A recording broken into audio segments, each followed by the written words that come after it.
Welcome, chatters. Man, oh man, oh man. What an episode. I think it's my favorite so far. I reckon it is, man. Yeah. We're going to do this more often because it's less. Good luck to any of the guests we have on in the future. Yeah, I know. We came out hot with that one. That was amazing. Not on our end. I mean, as in we look amazing. We look hot in that one.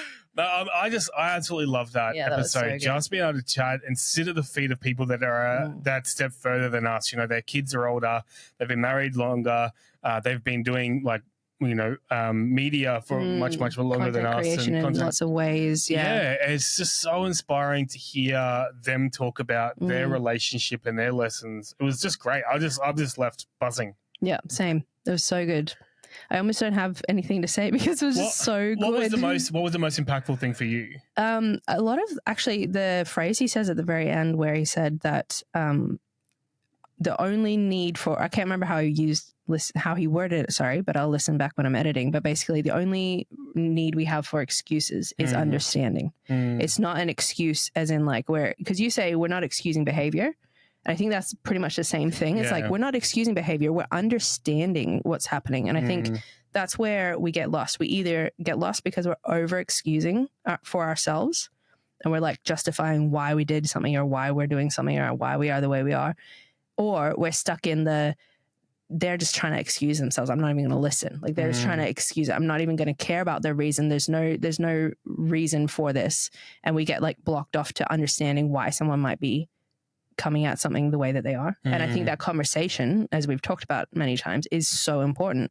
Yeah. The curiosity. So that stood out the most for me, I reckon. What about you? I think it was just validating, again, a lot of things that we've said, we've spoken about, just hearing them hold similar values and opinions and the intentionality behind their relationship. I think it was just fascinating hearing about their radio life, how it forced them to have humor and a lightheartedness, even though they might have been going through a difficult time in a relationship because they have a show to do. And so lucky for us, we can pause, we can edit, we can change. But for them, when they're doing live radio, they don't have that freedom. And it's what they said as well is it really forced them to still find the beauty and the love in the relationship even in the hard moments. And I think that's quite special. Which I think is a good thing, being brought back together, like we've spoken about when you stonewall or you don't come back to a conversation, you don't resolve things. If you don't have something bringing you back, it can be really easy to just let it become a bigger distance between you.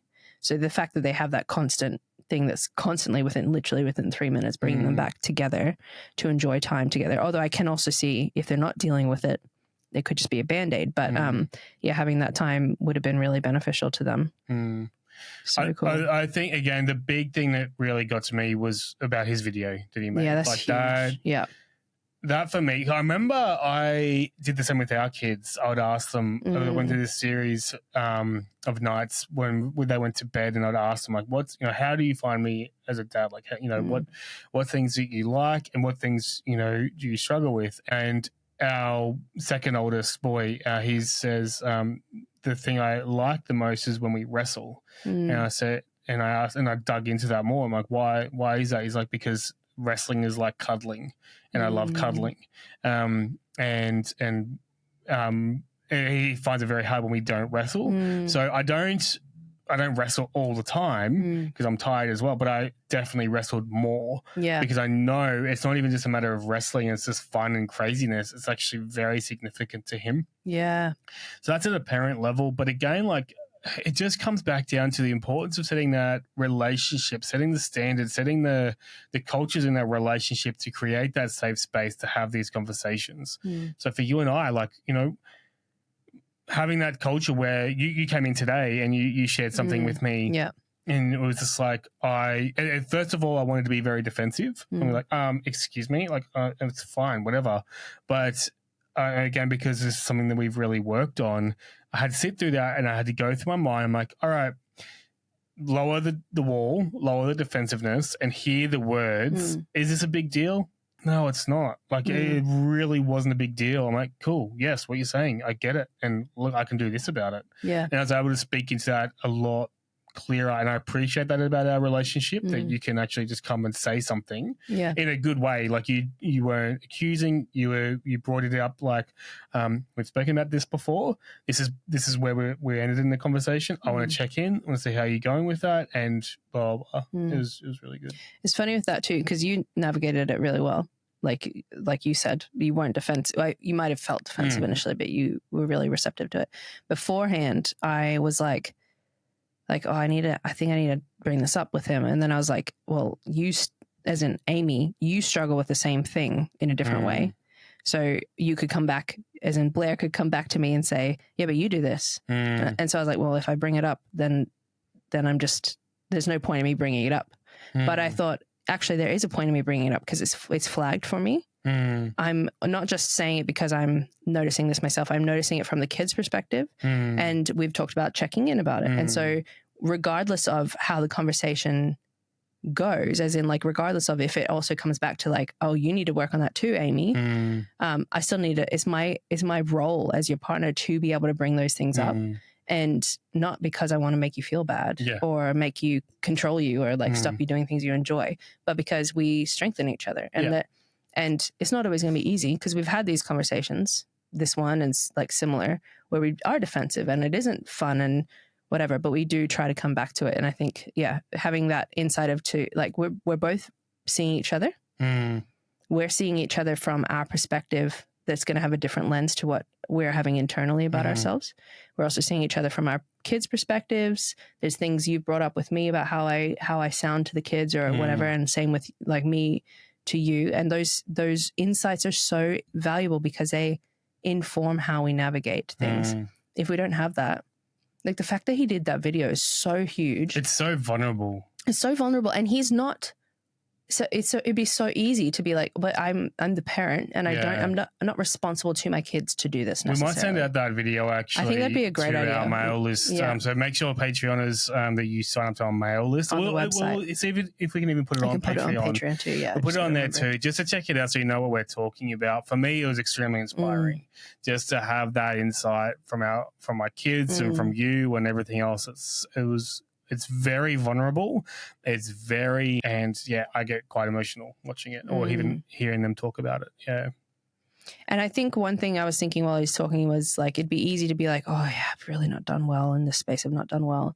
But I've spoken with my siblings about our upbringing and we all have such different perspectives. We've all focused on different things from our parents, our relationships with our parents or our upbringing that meant more to us. And I'll look at my sister and be like, I don't see that at all. Like it's not an issue for me at all, but she would also do the same for me. Yep. The stuff that's been a trigger for me hasn't been for her. So it's not a matter of like, he had that conversation and he's like, oh, I've ruined this crap. Like I'm a horrible dad or anything like that. There's things to be aware of because he doesn't know how he comes across to his kids. He might not be aware of that. So that's really important. But there's also just an element of being like, well, that's actually a legitimate thing that we're going to work on. Or like, yes. And we're working on it because he has that element too where he's also trying to teach his kids to be able to work on that with him. So I was like, all right, cool. I'm not going to change. I'm not going to be able to change in the blink of an eye. We've had this conversation. That's good. But now I've got a process of change. Change doesn't just happen overnight.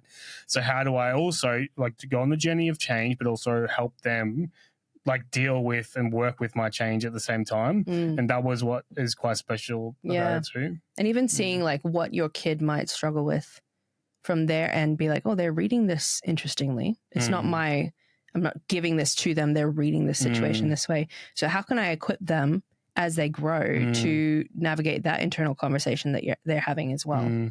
So good. Such a good episode. And to finish off, we've got one question. Let's do it. I've got we had all these funny icebreakers and we asked two of them at the end. Yeah. These guys just ran with it. They were so good. Into it. Yeah. But it's like a sneeze that hasn't happened. So now I need to know your answer to this one.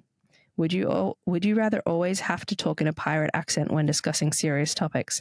Or would you prefer to have to wear ridiculous wigs during every important conversation? Ridiculous wigs. I couldn't have the conversation and try and focus on a pirate accent. I'm the same. I would go wigs too. But can you imagine just sitting there with... I actually want to implement some of these things because I feel like it would help with the kids when they're really angry after school. Yeah. I've actually heard someone say, just make fart noises to your kids if they're really cranky in the car. Everyone's cranky after school and just be like, no, I can't say their names. oldest son. Was that you? Anyway. Yeah. Cool. Awesome. Hey guys, really great episode. Thank you so much for your support. Chat into to Patreon or send us a message on any guests you would like us to reach out to, because we're going to reach out to a bunch. We're getting someone on that's going to be helping us with our communications a bit more, which is awesome. So volunteers coming on, which is really, really great. She's my mummy. You didn't have to say that, but yeah. Yeah, I know, but I did. It is. So anyway, reach out, because we'll reach out to them. We've both been part of podcasts before, and it would be surprising to see actually the level of person we can actually get on the podcast is quite. A lot of people are more open to it than you would think. Oh yeah, sorry, I get what you're saying. It took a little while, but I got what you were saying in the end. Yeah. Just say your dream guests, because we may be able to get them, is what you're trying to say. Yes. You'd be surprised how many people are willing to chat. Yeah. Cool. Awesome. Thanks guys. Chatters. Chat out.